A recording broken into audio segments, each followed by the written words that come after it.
Welcome back to our Lenten series, week 3, looking on episode 4. I'm Abby. And I'm Father Raph.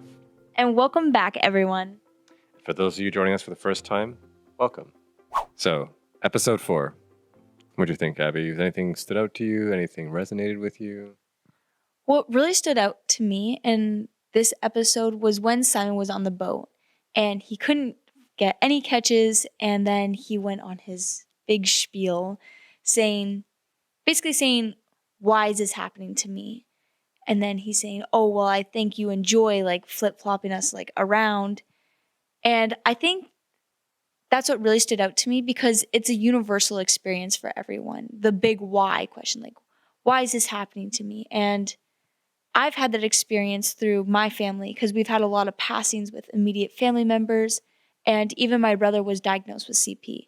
And even though I didn't have that direct why experience, I know my mom did have that when my brother was first diagnosed, saying, why is this happening? And she had a Jesus moment where it was just, instead of burdening herself, she said, you know what? Jesus, you got this. You can take this into your hands. And I feel like that would be an amazing moment. And I think I'm still waiting on my big Jesus connection. Do you think everyone has that, that one moment in their lives?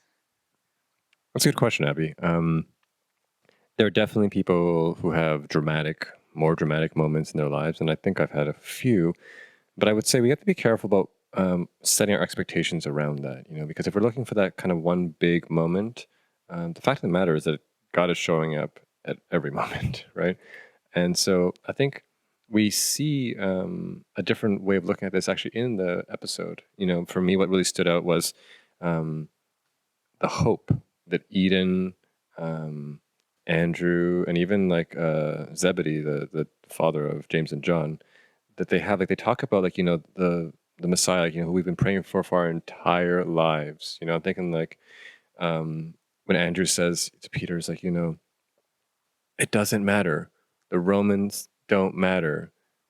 If the Messiah has come, anything is possible. And I'm thinking okay, we know the Messiah has come, but I do not always have that kind of hope that they do, And so I think for me, yes, we definitely have moments like that in our lives, but I think it's God's way of helping us to become people of hope, like that we see in this episode in Eden and Andrew and Zebedee.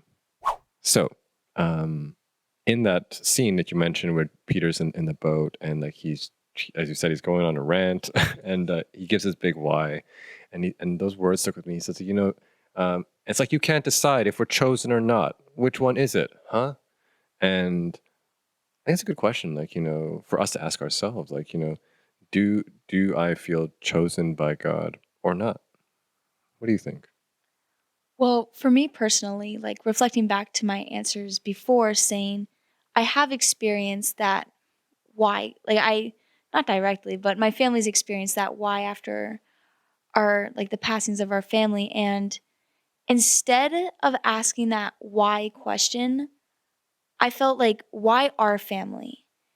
And it was an easy answer to kind of come up with because my family is so tight knit, and with all aunts and cousins, we all supported each other and we were all there for each other.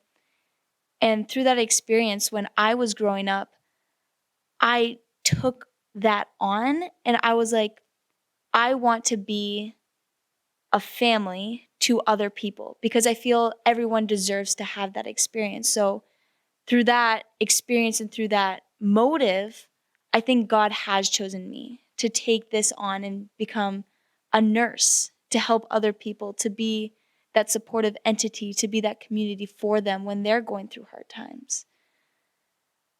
Do you feel chosen, Father Raph?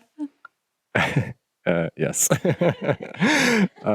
Yeah, I don't think you can really be in a religious vocation without having explored this question. But yeah, and truth be told, I don't think you could even make it this far if you didn't at some time feel chosen. So yeah, I definitely, I do feel chosen by God. Yeah, I do.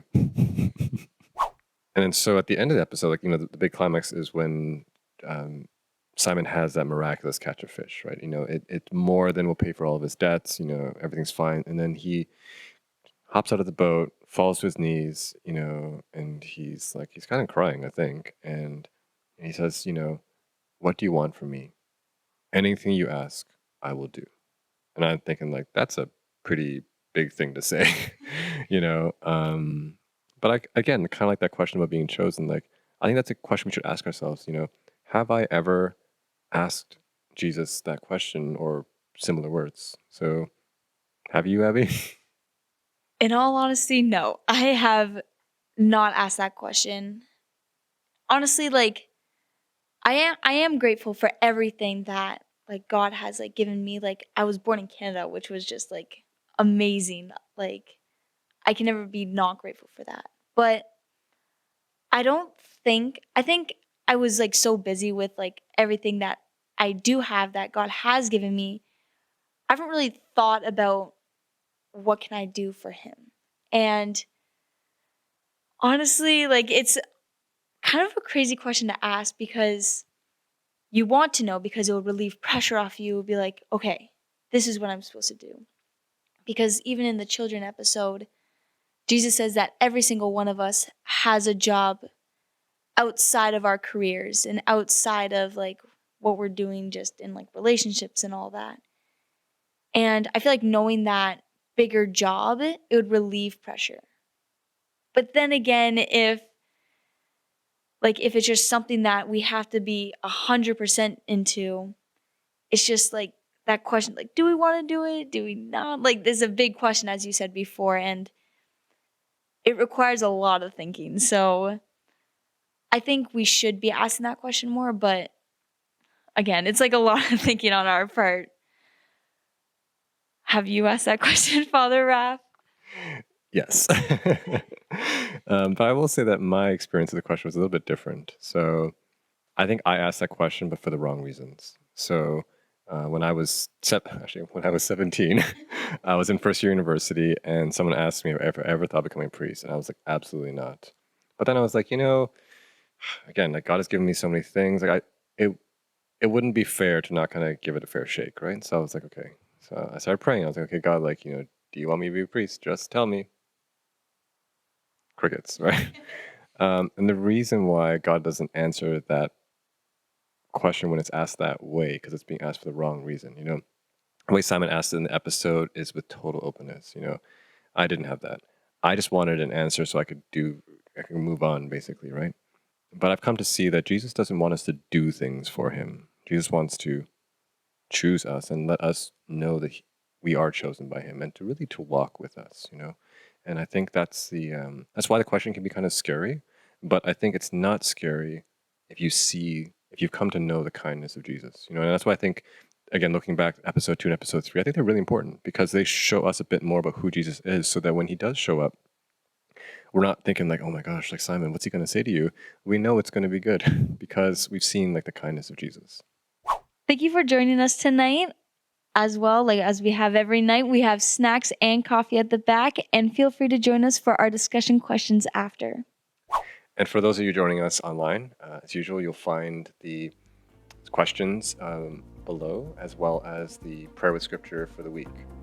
Um, Please remember to share, like, and subscribe, and we'll see you next week.